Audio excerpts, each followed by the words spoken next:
Todd, and it is the middle of May, but the Ohio State-Michigan rivalry never sleeps. Gene Smith, outgoing Ohio State athletic director, was on a podcast recently, and he was asked, I think it was a podcast, some interview. He was asked whether he thought, kind of a loaded question, but, whatever. Should Michigan's 3 victories in the last 3 years over Ohio State have an asterisk on it attached because of the work of young Connor Stalions and his advanced scouting operation? Kind of a loaded question. Pretty loaded. Yeah, of course I do, Smith said. I mean, he's the outgoing athletic director at Ohio State. Of course I do. The rules are in place to protect the integrity of the game and try your best to create a level playing field. When those rules are violated, it affects those principles. We have to keep that in perspective. So, Gene Smith, who we often speak admirably here, big-time athletic director, on his way out the door, throwing the old asterisk card down. I present it to you. I'm gonna then after this topic, I'm gonna try to bring everyone back together. This is really good work for me because it's Mother's Day. Everyone's supposed to be happy on Mother's Day. But start with you, Pat. Does Gene Smith know what he's talking about here? Well, this is the rivalry, right? Somebody offers you a chance to besmirch your rival, to undercut their achievements at your expense. You take it. And he did. And yeah, he's the one going out, and it's Ross Bjork that has to go sit in the press box next year with Ward Manuel. So this is Gene riding out of town with guns blazing, I guess. You might be able to make an argument that he has a case for 2021 and 2022. I don't see how he has any case for 2023. Connor Stalions was out of business, basically, by the time they got around to playing each other this past year. And maybe he had stolen signals earlier, but for the love of God, we know Ohio State had changed their signals by then. Now, the other 2 games, and, we saw that video from the 22 game where, Stalions appeared to be getting signals and relaying them to Jesse Minter and relaying them the whole sidelines erupting, with various signaling and gesticulating. So were they getting an advantage then? Yeah, they very well might have been. I don't know whether you can put an asterisk on it yet. There is still an ongoing investigation by the NCAA, if the NCAA does still do investigations, and we think they do, at least in this case. This isn't an impermissible benefits that no longer applies. This isn't something that the attorneys general were able to wipe off the books, to the best of my knowledge. So this is maybe the last interesting NCAA infractions case, and we don't know where it stands, but when we see where it stands, we might have a little more indication whether Gene Smith's got an argument here. The old asterisk was a storyline I wrote about. Well, leading into the championship, I remember going around interviewing some administrators within the industry to kind of gather some comments on what they thought specifically about the asterisk if Michigan had won. And then when they won, Ward Manuel, the Michigan athletic director, I remember being down the field, confetti raining down, players celebrating all around him. And I asked him about the asterisk that many of his fellow administrators believe should be on Michigan's championship and perhaps on other games, as Gene Smith noted. He responded with 2 words. Hell nah was the the 2-word response. He went on to say, why? I don't know why. They proved it on the field. Why would somebody want to say now that there's some asterisk? Ridiculous. This team has proven they're a champion, period. End of story. There ain't no asterisk. So pretty aggressive there, obviously. Pretty honest on the field after the game. We weren't specifically speaking about the Ohio State series. We were talking a little bit more about the national championship game, but certainly, or the championship in general, but certainly the Ohio State games contributed through the years in that championship. And it's going to be one of those things that go down in history. And maybe it's dependent on the finalization of the NCAA's investigation, which, maybe weeks or months still away. But this is going to be a point argued by college sports fans and those within the industry, I think, for quite some time. That was not. It offered no ruling there. I heard no ruling. That's okay. I don't know how to rule on this. It seems we have a difference of opinion between the Michigan AD and the Ohio State AD. I can't believe it. I know, shocking. Okay. 2021 and 2022, yes. No. Asterisk. 23, so no. Bad. No asterisk ever. I hate the asterisk. You know what? You know what I hate about this word? You wanted an opinion, then all of a sudden it's a bad opinion. This word, for someone who cannot pronounce any words in the English language, asterisk is a landmine. It is a landmine. I am terrified of saying this word.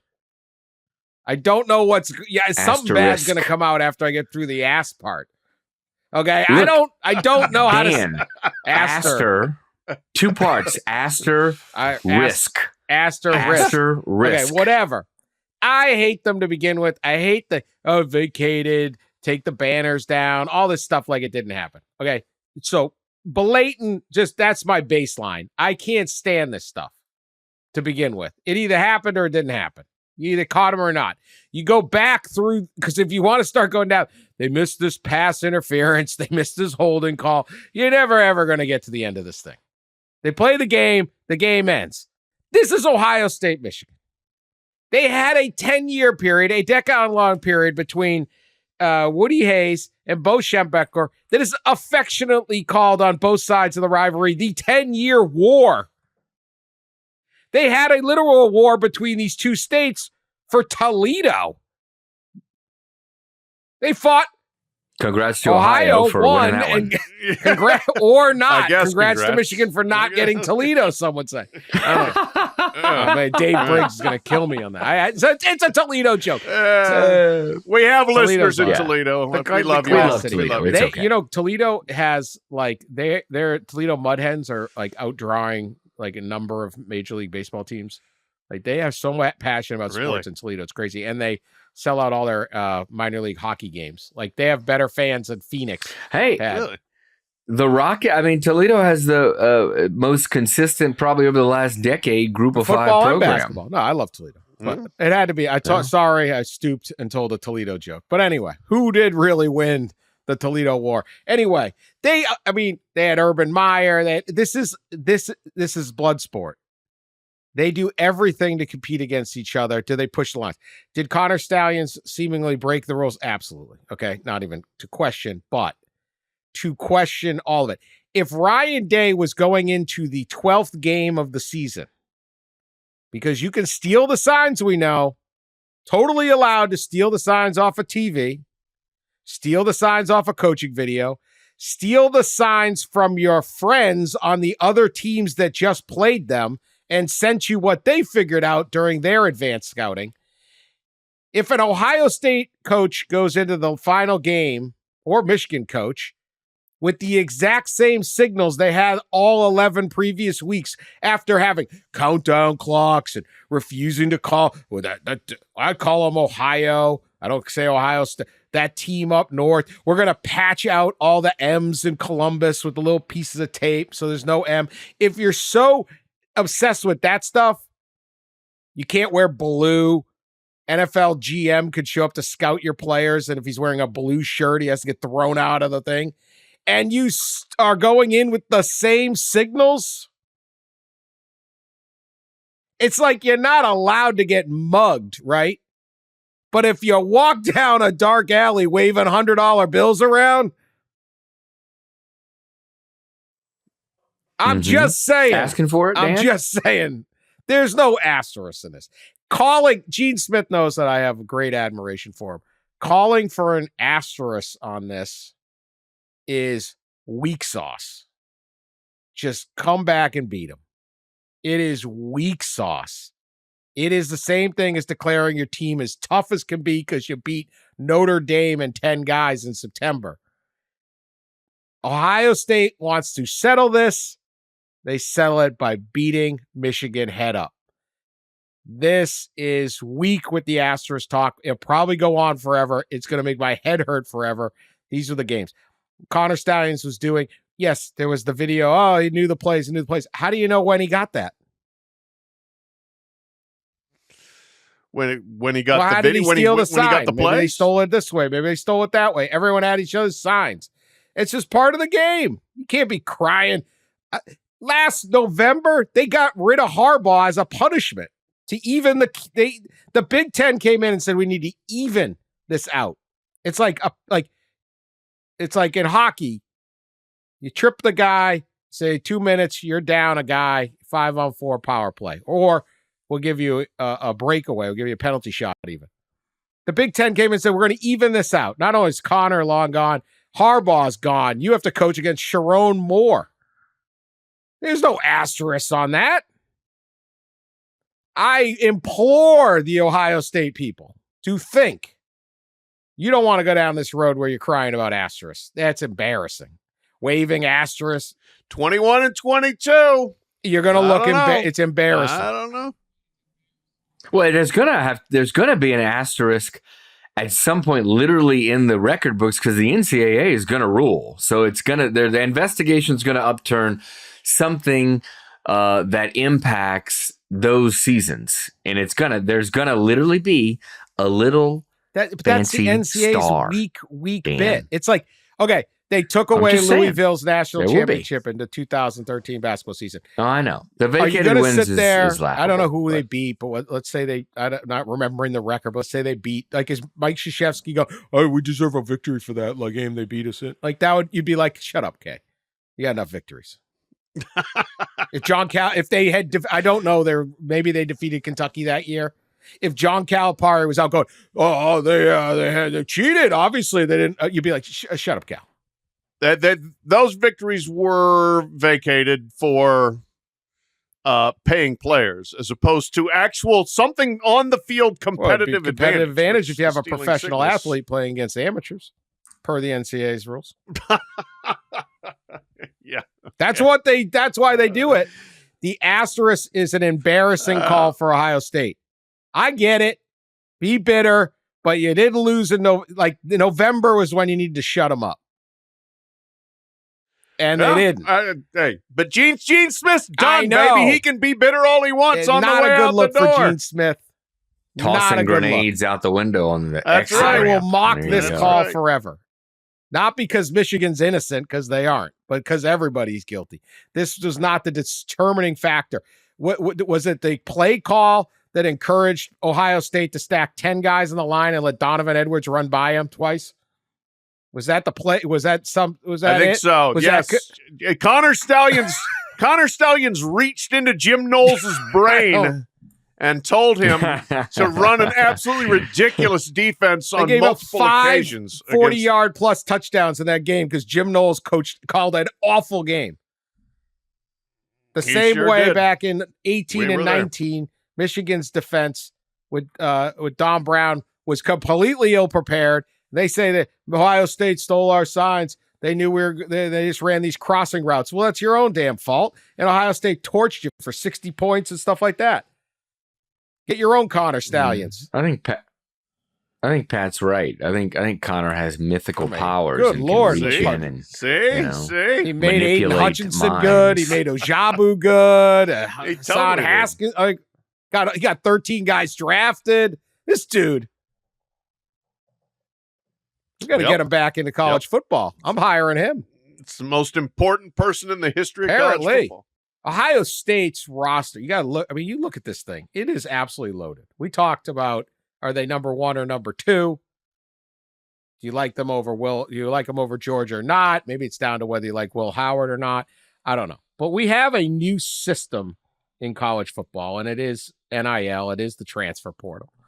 And the Big Ten schools will tell you for a long time, even the Ohio State ones, that the SEC was paying players for all these years. And, these good, upstanding Midwesterners, the extent of their cheating was sending their college buddies to games with cell phones, but never anything else. So, along those lines. But that will be the one way you can unite these fan bases.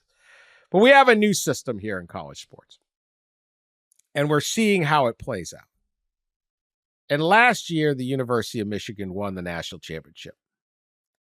And it was their first national championship for the Big Ten since the 2014 season when Ohio State won it in the new playoff. And at the time, people were like, hey, maybe with this new playoff, remember, Ohio State kind of snuck in. Maybe with this new playoff, the northern teams, the Big Ten basically teams, will have a better chance to win national championships. There was that sentiment back in the winter of 2015 after Ohio State beat Alabama and then beat Oregon to win the first college football playoff.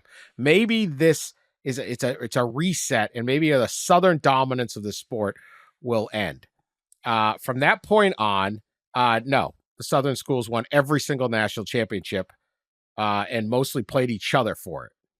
The only other team, the one time Ohio State returned to the national championship and got beat 52-24 by Alabama. That was after the 2020 season. It was Alabama-Clemson. It was Clemson-Alabama. It was Alabama-Georgia. It was Clemson-Alabama. It was LSU-Clemson. It was the Alabama-Ohio State, Georgia-Alabama, Georgia-TCU. And then finally there's this breakthrough. And we have this new system where Michigan spends all this money to keep their guys around. They get Blake Corum to come back, Cornelius Johnson, Zach Zinner, all these guys. They got NIL. They're using the transfer portal to fill gaps. All of a sudden, Michigan's in business. They win the national championship. First team other than Ohio State in a long, long time. And now Ohio State's coming in, following the Michigan blueprint, and they are loaded. And we got this expanded playoff. And what if Ohio State wins the national championship? What if this is actually the change that people thought, hey, maybe this 4-team playoff will change things? It did not. It accentuated something. What if this is the change? That Ohio State, Michigan, Penn State, Notre Dame, some of these schools that for years really couldn't compete on national level. Ohio State a little bit. The other ones were not capable of going against it. What if Ohio State wins the national championship this year? And all of a sudden, the Big Ten, not just one fluke year with Michigan, but all of a sudden, the Big Ten are the big dogs. And the SEC and the Southern schools, who did not have a team in the title game last year, have to sit there and go, wait a minute. Do I have to call the Paul Feinbaum show? What is going on? What if the Southern, I just listed off those title games. What if we got a new system here where the Big Ten schools, notably Michigan and Ohio State, would a Michigan fan be excited for that?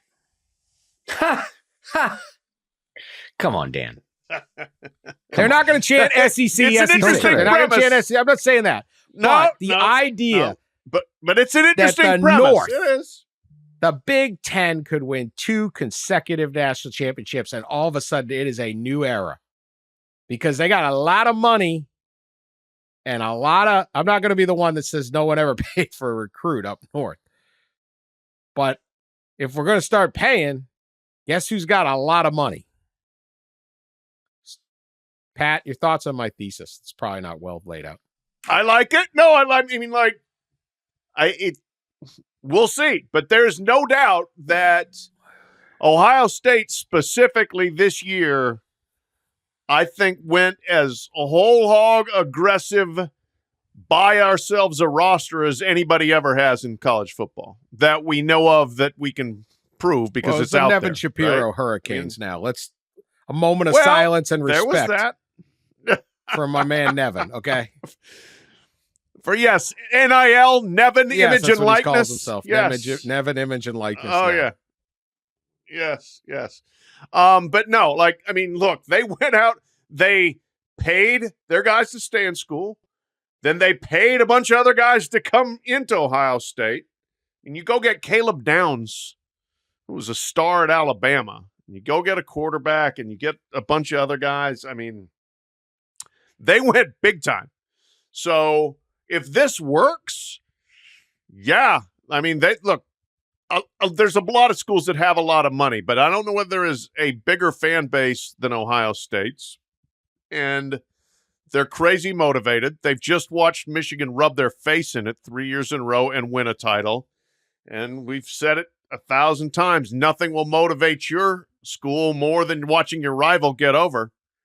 And they have. So, yes, do these two schools now continue to kind of escalate things amongst themselves? Is it possible they have deeper pockets than Georgia and Alabama and LSU and other schools down south?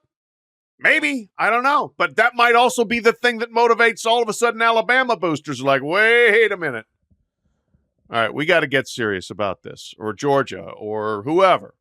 You know, they're already pretty damn serious. But maybe there's another level of a booster commitment they could get to that changes the equation there. You know, there's so many other factors that could be involved here, guys, just based on what does in-house NIL look like? And payments there, and does that change things? But if that comes to pass, but I think it's an interesting premise that yes, maybe the Big Ten is positioned to flat out money whip its way back to prominence. You know, it's an interesting point if we're seeing a shift. You know, a year or two is obviously a small sample size, but in this new. Maybe this potential new model too going forward is probably a part of this conversation where schools are, you know, if this settlement and everything comes to finalization, where schools will be able to directly pay athletes and distribute revenues. And you look at who's got the most revenues, right? And Ohio State is normally up there, number one or number two, at worst number three, behind Texas and A&M.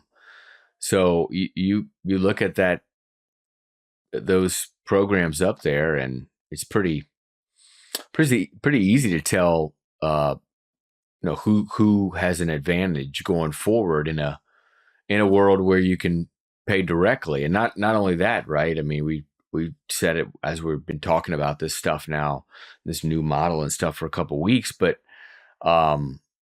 you know, you won't only have direct pay from schools, but you'll probably still have collectives and third parties outside of the university still participating, you might say, in this compensation.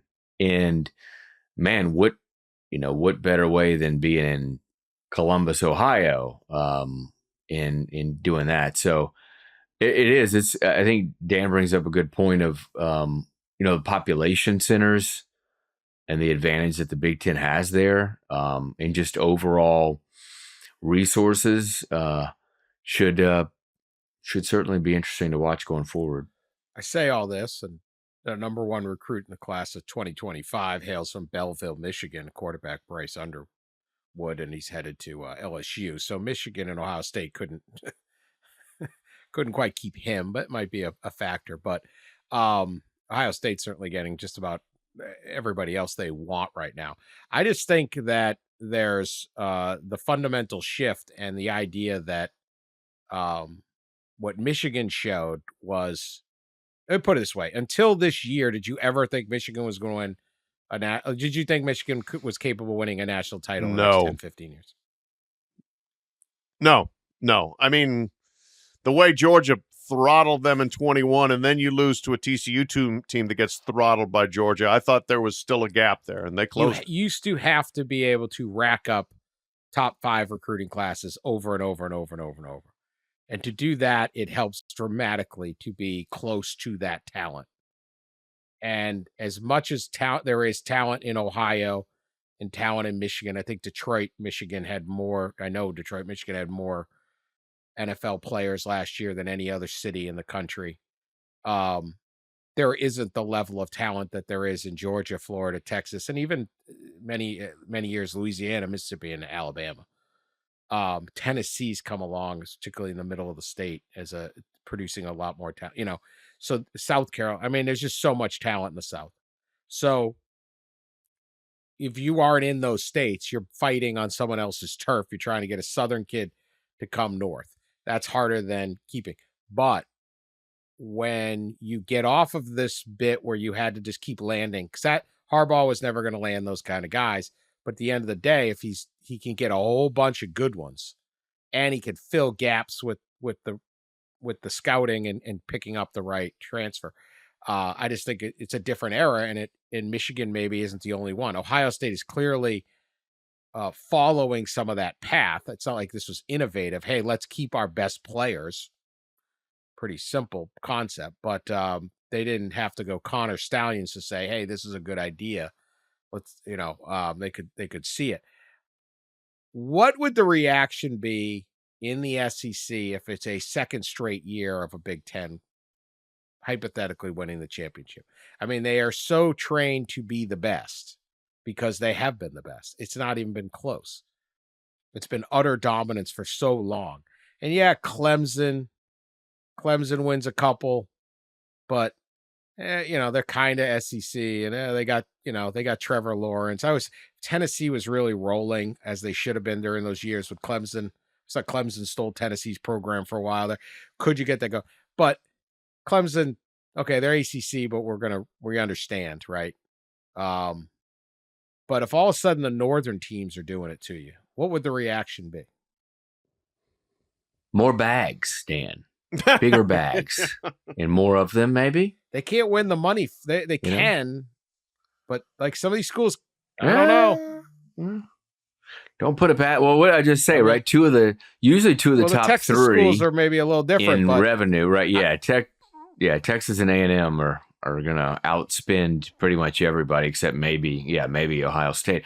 One thing to put some numbers behind something you mentioned, I believe. And this is like an average, but and they're kind of rough numbers, but about 2/3 every year, about 2/3 of the 4 and 5 star prospects, high school football prospects, come from the 12-state SEC footprint. 2/3. So 1/3 of the 4 and 5 stars are from the other 38 states. So yeah, it's a little easier when they're in your backyard.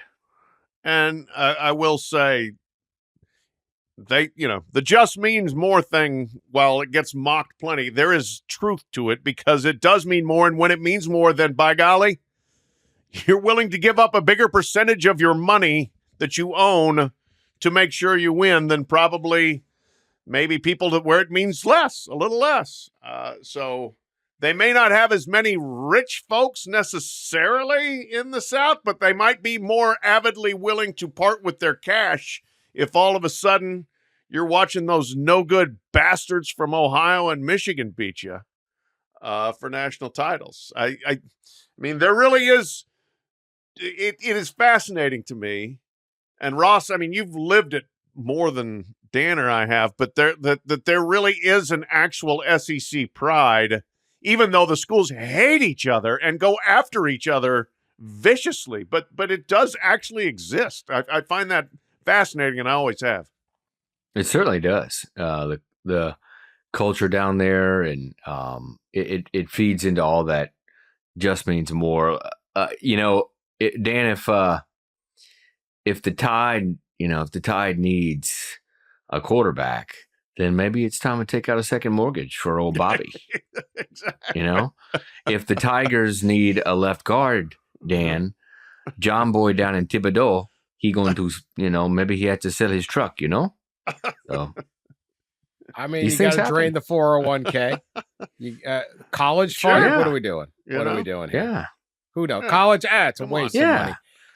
I think that's Yeah, You go, Dave you know what? Ramsey. I think that's That's it. Dave You- Ramsey's advice, right? I mean, he's got that. He's a Tennessee fan. I think he would go along with everybody. If we got to buy a linebacker, we got to buy a linebacker. Cannot let the Big Ten start go winning in- this thing, start getting all uppity, start No. thinking they can do this every year. Harbaugh's gone. Threat you're a- averted. We cannot Yeah. allow the Buckeyes to win. See, if you're a lawyer in Bessemer and you're sending your kid to school, you may have to sit the kid down and say, you know what, Susie, we might have to do a couple years of trade school, but technical school before you're allowed to go to Auburn, because we gotta get us a linebacker. World Come on. needs ditch diggers too, Danny. That's right. Also, we're already hearing this. Okay, last week we had Brian Kelly talking about bidding wars and that's not how we want to do it necessarily. Hugh Freeze, Auburn's Hugh Freeze. So you think about sticking it, very straight and narrow. You think Auburn and you think Hugh Freeze. These are the people you think about. Pat is This is who you chuckling think over there. I about. wonder why.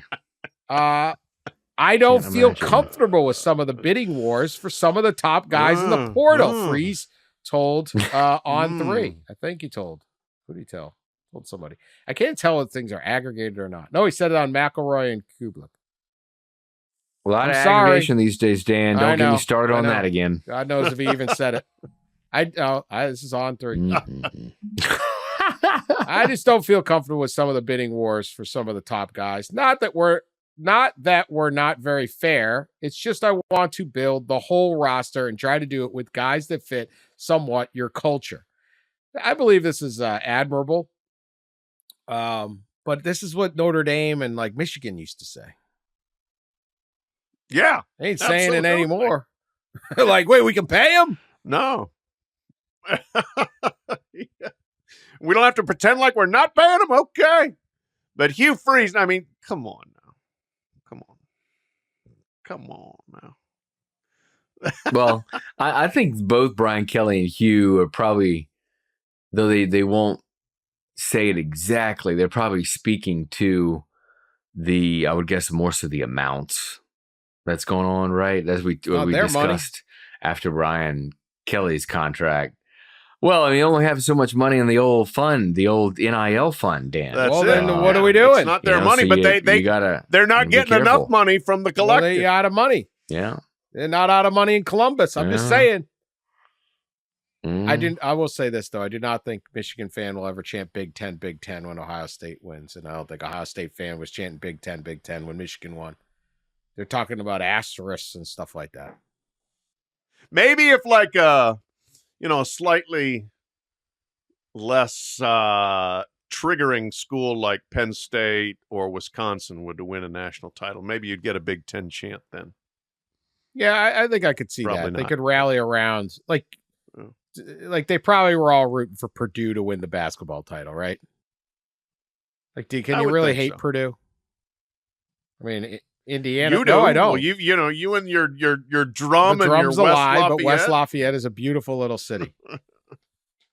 Okay. Come around Come that around far. that far. We'll be back right after this. All right. Speaking of bitterness, it's Cal-imony time. You've heard of alimony. That doesn't sound fun. Cal-imony sounds pretty not fun too. As we know, UCLA left the Pac-12 to join the Big Ten. And because of that, the Pac-12 fell apart.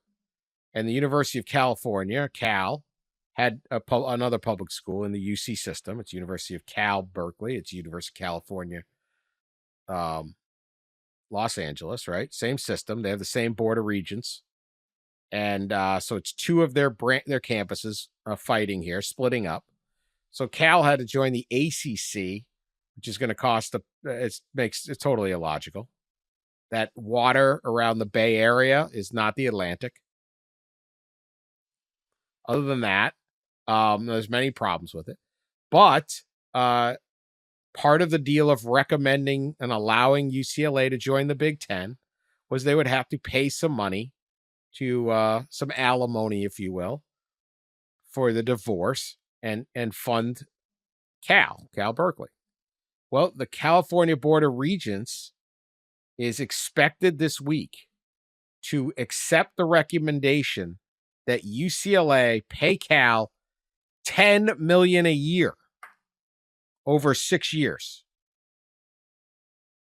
That's some pretty good money for a divorce.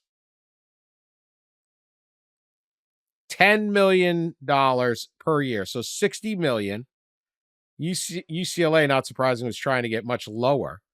But this is expected to go through, which takes a little of the shine off of UCLA's move to the Big Ten, and at least temporarily helps Cal Berkeley for a little while. It's expected the Big Ten media deal is going to be like $50 million more than from the ACC, what Cal's going to get from the ACC, all of that stuff. But thoughts on Cal-imony, Pat? And does this I don't know, what does this mean for UCLA? Yeah, in this divorce, Cal got the house. Cal might even have gotten the vacation home. Cal got the better car. I mean, they cleaned up in this Cal-imony. And I love it. I think it's great. I have no love lost for the schools that destabilized and ultimately destroyed the Pac-12. I want everything to go in favor of the schools that tried to stay, like Cal and Stanford did until they had to go, basically. I've said all along, I want Washington State and Oregon State to get every dime they can get out of what's left of the Pac-12. So I'm fine with it. You know what? You can't just do your own thing in a university system and just expect everybody to say, "Oh, all right, go ahead." You know, there's still some thin connective tissue somewhere in colleges from one school to another where you can't just screw over the other school all the time and get away with it. So I'm totally fine with this, and I hope Cal puts the money to good use. Lord knows they need it. They're swimming in debt, and they've forfeited, along with Stanford and SMU, like most of their money going into the ACC. So they need to put it to good use for sure to get up and running in that league, provided that league actually still exists in a couple of years. But I am fine with Cal-imony, and I'm glad they're getting the max. I was trying to find like Cal's financial situation as Pat was talking, but I think at one point they were in debt more than any other like athletic department in the country. I think they were more in debt or owed more in debt than any other program. I can't remember exactly the specifics, but this is when you really crunch the numbers. And John Wilner, our guy out on the West Coast, he crunched the numbers a little bit last week on this. I think they're kind of fascinating. Is when you combine the $10 million that UCLA will have to pay Cal with around $10 to $12 million in increase of UCLA's travel costs. And then maybe salaries going up to compete in the Big Ten, coaching salaries, things like that. You're left with what he says is about $45 million average in from the Big Ten media rights.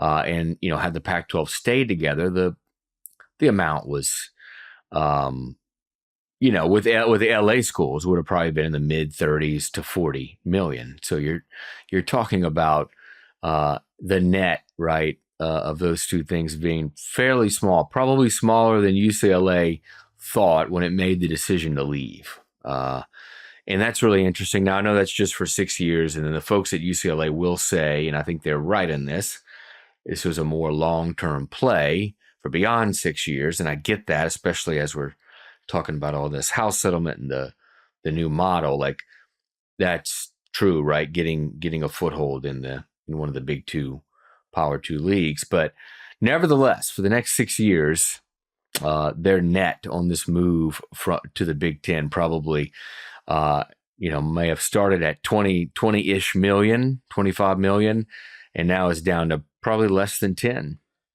Do you guys think this is going to work for UCLA? You think this is going to work? Big Ten. Maybe they had to go because USC wanted to go, but work as in, how would you define work? Winning championships? Having a successful athletic department. Certainly in football and men's basketball.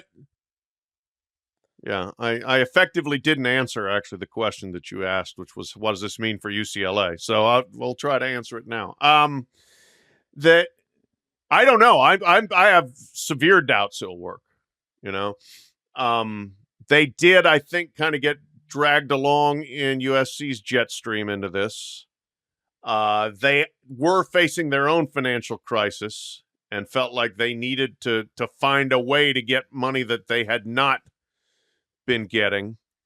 So, I think if you ask them, it's like, well, we had to. But is anybody, A, that enthusiastic about it? B, are they good enough? Right now, no, they're not good enough. I mean, like football, they could absolutely get smoked for a while here. Maybe they get it together, but we've only been saying that about UCLA for most of its existence. Other sports, they could do very well, but they also could be jeopardizing some elite non-revenue sports. Basketball, this is going to be a tough thing for basketball. There's going to be a lot of difficult midweek travel. They have an excellent coach in Mick Cronin who got them to a Final Four. They're really good in women's hoops. They're good in a lot of stuff, but you're taking on more difficulty, not just in terms of competitiveness, but in terms of logistics and probably in terms of academics and in terms of athlete mental health. And your fans probably aren't going to enjoy it as much. So my guess is no, it's not going to work, but we'll see. Maybe they'll surprise us. Is it going to work for any of these programs that are making these realignment moves? I mean, you look at them, and I mean, you just kind of wonder. But specifically, UCLA and even Oklahoma stand out to me as two programs that may struggle in the new environment. But you wonder when you look at Oregon and Washington, in USC for that matter, in Utah, competing in the Pac-12, in the competition in the Pac-12 compared to the competition in their new league, specifically to the Washington, Oregon, and in the LA schools, like they seem to have a better path in the Pac-12. It's pretty obvious. Texas and Oklahoma, they seem to have a better path in the Big 12 than they will in the SEC. But it's almost like anymore, it's not about having a better path. It's not as much about championships. It is about money. It's become a money business, and it's about money. I was talking to Bob Bowlesby, former Big 12 commissioner, recently. Actually, he gave me a kind of a quote about all this, exactly what we're talking about. I'll read it. You have one winner and you have one loser. You take the aggregate of the Big Ten, who have been traditional winners, and some are going to have to lose. There'll be a top, middle, and a bottom. With realignment, you're aggregating a bunch of schools that traditionally have been at the top. Remains to be seen how it all will play out, but some of the traditional winners will become traditional losers. Absolutely. That's why I didn't understand why a lot of the schools in the Big Ten wanted this in the middle. And then I don't know. For years we talk about this. It's like we had to do it. We just said Ohio State is shooting money cannons around. And UCLA's like, oh man, I gotta pay my ex. I get this. I can't get a new car. That's true. How does that impact? I mean, Dan, that's a great point. This $20 million revenue cap potentially coming to college athletics. It's going to be a hell of a lot higher. It's $10 million. It's going to Cal. Yeah, Cal just got $10 million of that. There you go. Yeah. UCLA's paying might pay half of Cal's athletes in revenue share. How about this wonderful industry that we're covering, huh? Just going real smooth here. Groupon to like the movies, and the ex is like posting pictures from Cayman Islands with their new. I mean, no, it's not going to be that good for Cal. We have to do it. We have to do it, right? Boston College had to do it, had to join the ACC. Look at all this money we're going to get. Boston College hasn't been good in anything other than hockey and women's lacrosse since. And it ain't good. It sucks for the fans. They don't have fans anymore. They never fill their stadiums. Nebraska had to do it, had to do it, had to do it. Never really been as good, you know? I just look at these deals, but to me, UCLA is the one that really stands out. Is how are you going to make this work? How is this going to be? I mean, this is a phenomenal institution, and they do have some fans and all that, but it's like, now you take this, first 6 years are going to stumble. Like Rutgers did that half payment thing. They're still trying to get up to speed. I don't know. They're the one that I risk, and you can sit around and show me your flow charts and how rich you are, but I point to Boston College. You stopped mattering at all, and you haven't been any really good. And like your last coach just left to be an NFL assistant. Like you can't. How's this going to work? The exciting days of just beating Providence, right? Just beating Oregon State. Those were exciting. Hey, we're going to win our league. We got a big rivalry with Arizona basketball going. That was enough. Now, what are we doing? I don't know. Yeah, I'm sure people be We're super chasing fired money. up. For who? Yeah. People be super fired up for that Minnesota UCLA basketball game. Money for who? It's going to be huge. Money to balance the books. Well, lately they would say money to pay the athletes directly. They didn't make that move when there was the thing. Yeah, 2021 when all this started going on. Yeah, there was no paying. I don't know what they were doing. Yeah. One more thing, interesting story in recruiting. Julian Lewis, Juju Lewis, is a quarterback out of Carrollton, Georgia. 5-star, potentially the number one, could be the number one quarterback in the class of 2025. We'll see.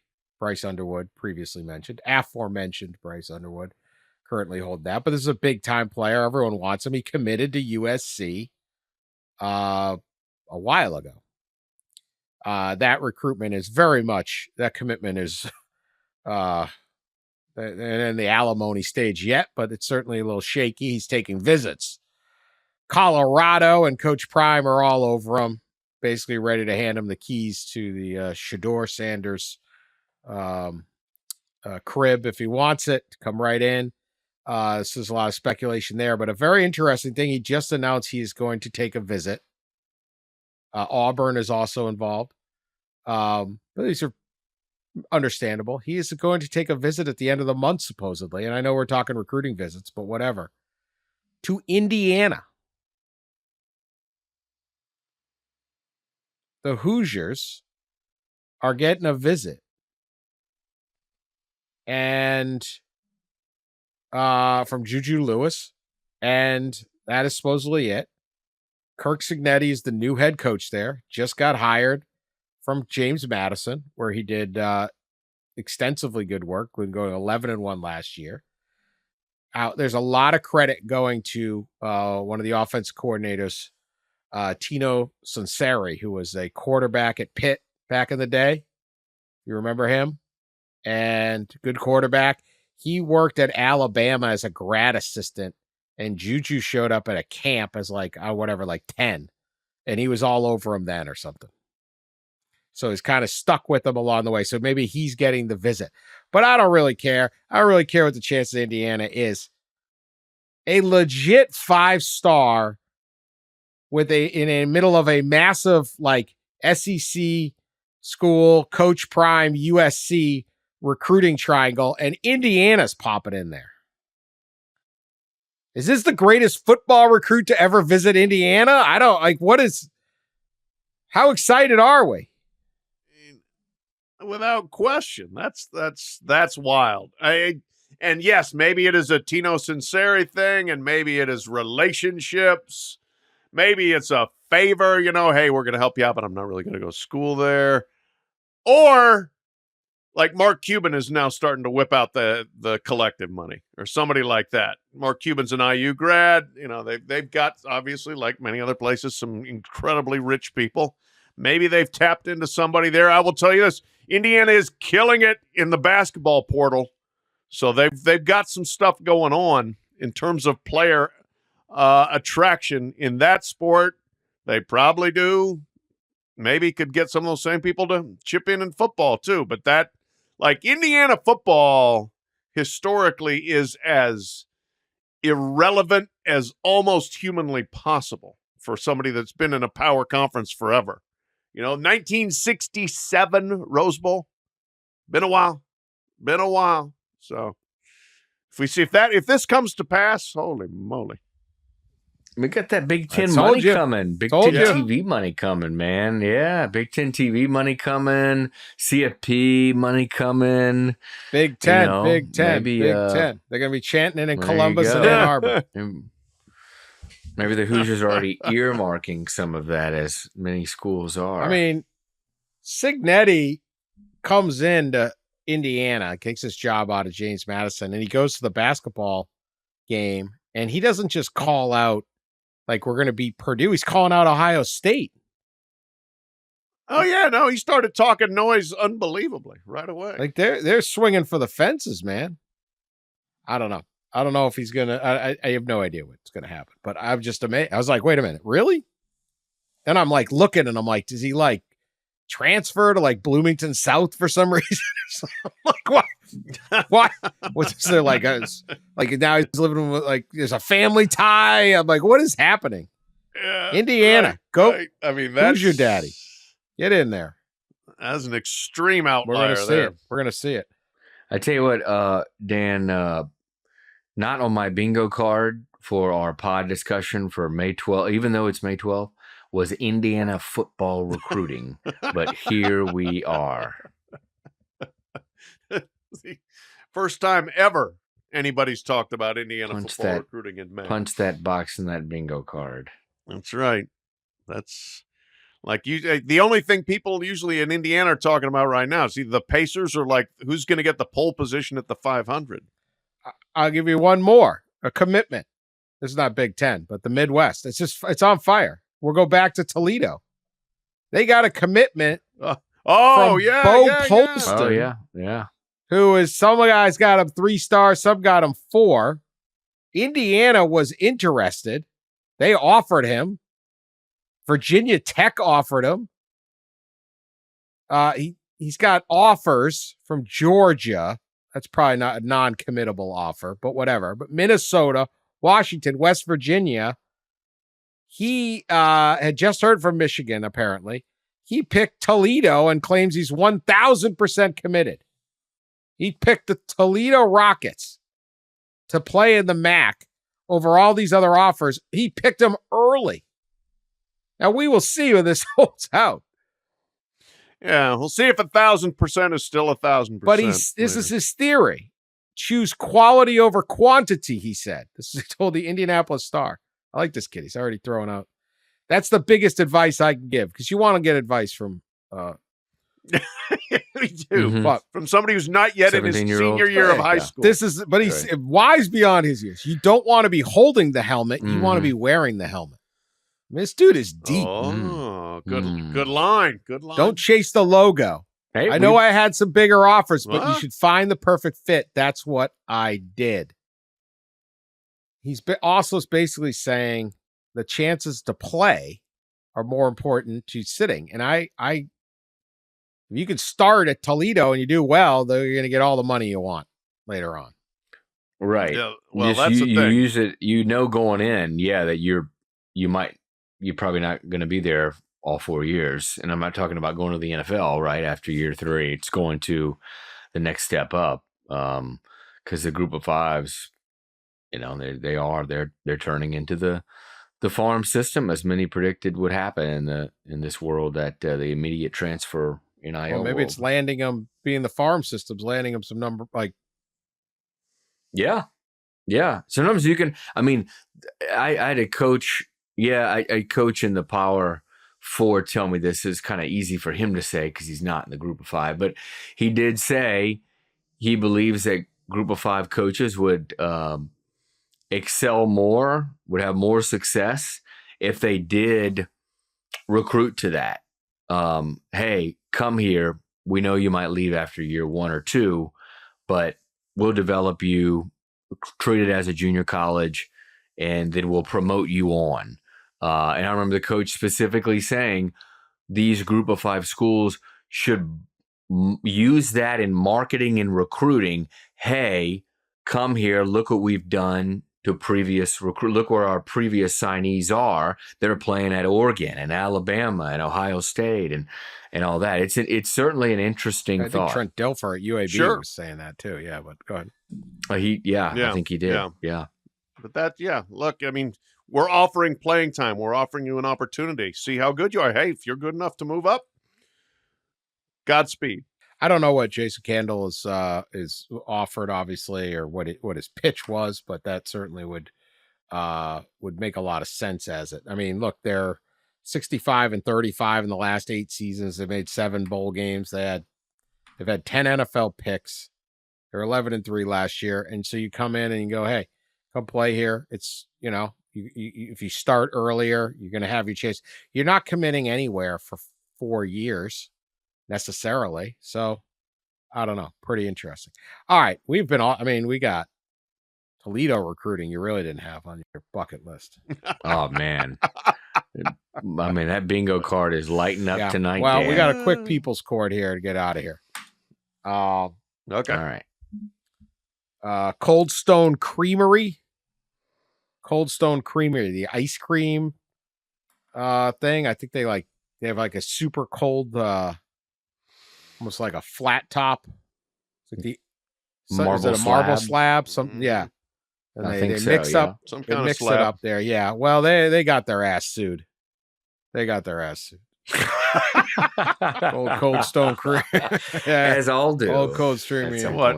The Cold Stone wasn't cold enough? It's cold enough. A woman from Levittown, Long Island, is suing because she went and ordered pistachio ice cream at the Cold Stone Creamery, and she claims there are no pistachios in the ingredient. She alleges, and this is apparently per their ice cream shop's website, instead of pistachio, the ice cream has pistachio flavoring made up of, and this is going to terrify you, water, ethanol. I don't know what that's all about. Propylene, glycol, natural and artificial flavor. It's nice they have both. Yellow 5. Don't know what that is. And blue 1. Yellow and blue do make kind of green, so right? I know that much. The one thing not in there is pistachios. Per the lawyers, had she known that the product did not contain pistachio, she would not have purchased it or would have paid significantly less for it. This is according to the court filings. The judge here is already having fun. He said he can move forward. He wrote that the delightful dispute raises the deceptively complex question about the reasonable expectations for those ordering pistachio ice cream. Should consumers ordering pistachio ice cream at one of the defendant's establishments expect that product will contain actual pistachios? And if the answer is no, should that leave them with a bitter aftertaste? This guy, I like it. He's really into this. He is into it. He wasted a lot of time. He's kind of excited. New York Post, credit to the New York Post. Brooke Steinberg, her lead in this story is Pistachi-no. That is put that extremely one, New York Post on the wall, there. Brooke. I don't know how much they're suing for. That's the New York Post. She surveyed the lawyer surveyed more than 400 consumers, and 85% of consumers believe that ice cream labeled pistachio would contain pistachios.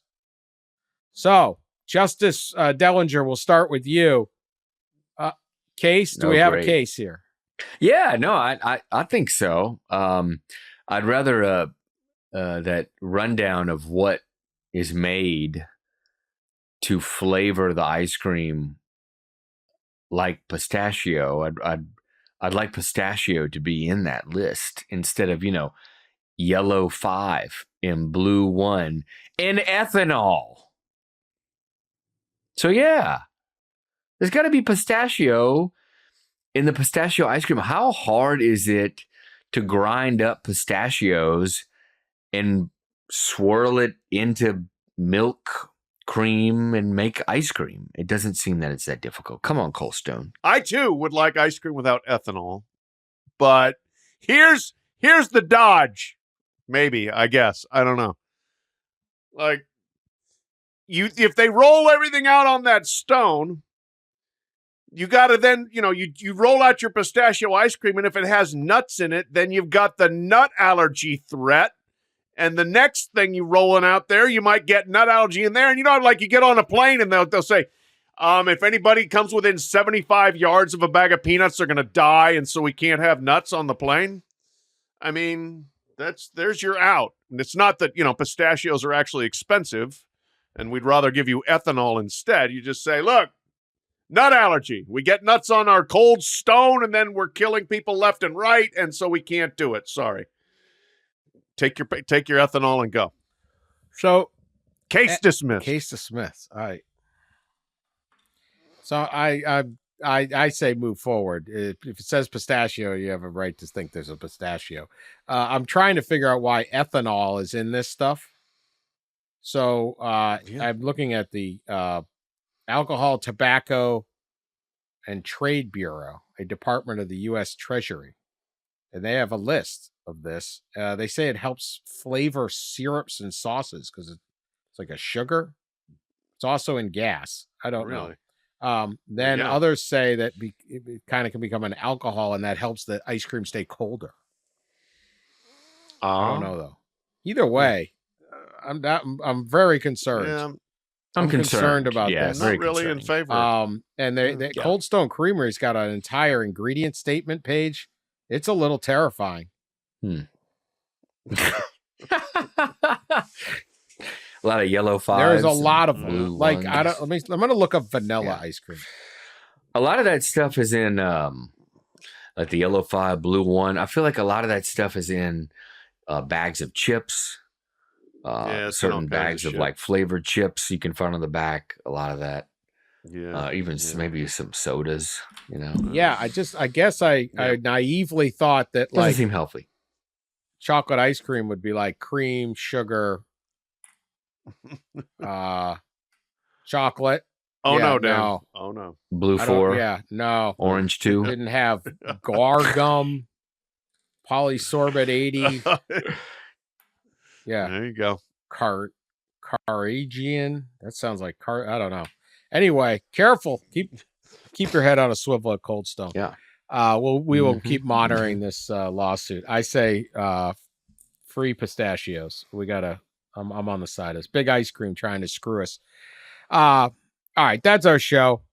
We did it Mother's Day nights, you guys, because we knew we couldn't do it tomorrow morning. And our dedication to you guys, we knew the enthusiasts, the devotees of the College Football Enquirer could not wait until Tuesday for the riveting conversation that you just heard. That's why you should tell your friends to listen to us.